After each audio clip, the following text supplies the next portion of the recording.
Harley Milne here with the 50X Challenge. So this is going to be my final update on where things are at before I make the trip out to Florida to actually do the ocean crossing. As you know, I have been preparing all the equipment and training for the last month and a half, I think. And here we are at the sort of the final stage. And so today what I'm going to do is show you sort of my equipment list, and particularly some of the safety equipment that I have. I know that's a question from a lot of people, and I know there've been lots of comments about why I decided to do certain things. So I'll try and cover some of that stuff, but like all paramotor pilots, we kind of have our own decisions to make sometimes. So in terms of wings, as you see here, I've got a stack here. I've got everything from Ozone to Da Vinci and Dudak. So I'm going to have a quiver of about 3, maybe 4 different gliders to select based off the final decisions. Most of the testing that I did was actually on the Ozone Viper XC, but I might need something faster for the very, very long trip. You guys are familiar, of course, with my Corsair engine, the Black Devil 172. I'm so excited to be working with this engine again. Took a little bit of setup, but I finally got it up and running, and really happy with it. One of the big things that I actually love about this unit, of course, is the fact that it has the dual spark plug, and that should make things just a little bit more fuel efficient. You will have all noticed that I added my extra fuel tank to the very top here. I know a lot of people ask me about why I decided to go this approach instead of over the bladder. I just decided for what I'm looking for that this was a little bit better. And as you see, I have the fuel line goes ahead and connects in to my actual fuel tank cap here. And so I have the main fuel tap that I can turn on. I have a quick disconnect, and then I can remove the fuel vent line when I'm actually trying to drain the fuel down. Of course, I've got this on the limitless frame from Aviator. I got to tell you, I've really been enjoying this frame. I got to do all the micro adjustments to things like the swing arms and the engine mounts and so forth. So really happy with that. Of course, I am back using with the off-grid throttle again. Still the best, safest cruise control throttle out there. Really cool how you can connect it in and just very quickly click on it, and it unlocks. Definitely by far one of the safest throttles that are out there. Of course, my props from Helix.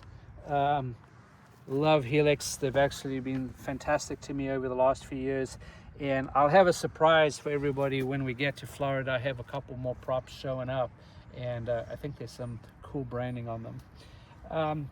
Most people won't see this, but there my floats are. They're actually going to go on the paramotor. They're a fundamental piece to keep the actual paramotor floating on the top if something bad happens and I actually land up in the ocean, which we're hoping is really not going to happen.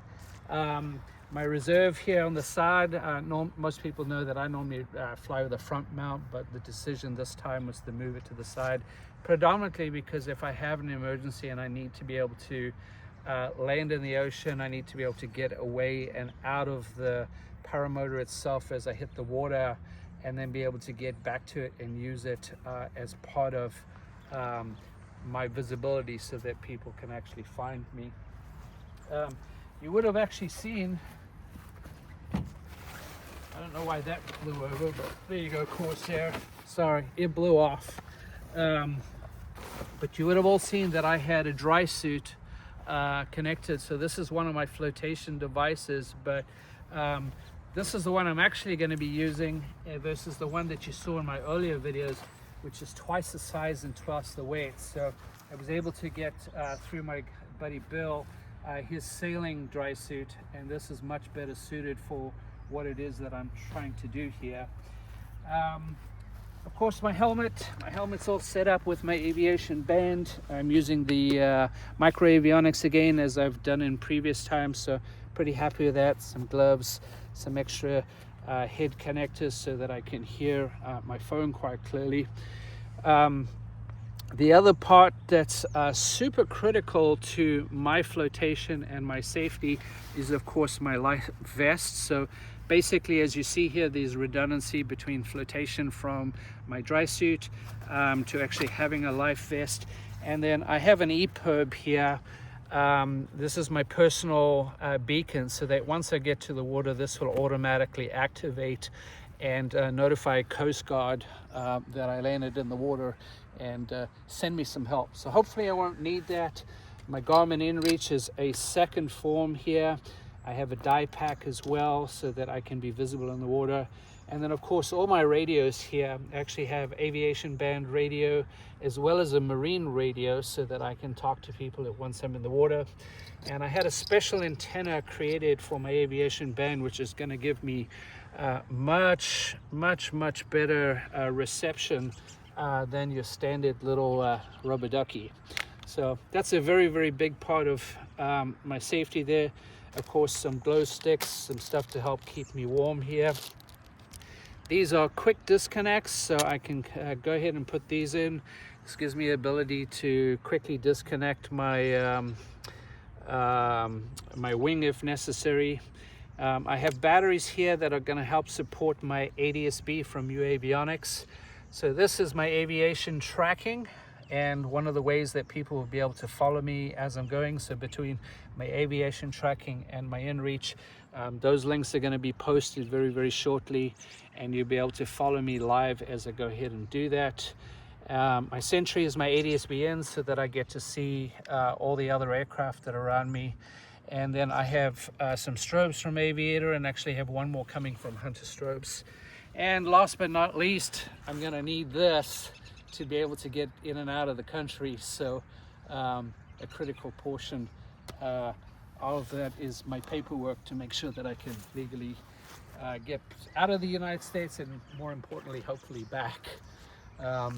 So I've got about 5 or 6 days as we travel. I'll probably do some more updates, and then once I get to Lake Wales, I have a little bit of tests set up there to do, and be shooting some additional footage. And so stay up to date. Don't forget to hit the subscribe button on YouTube, and like and follow on all the other social media.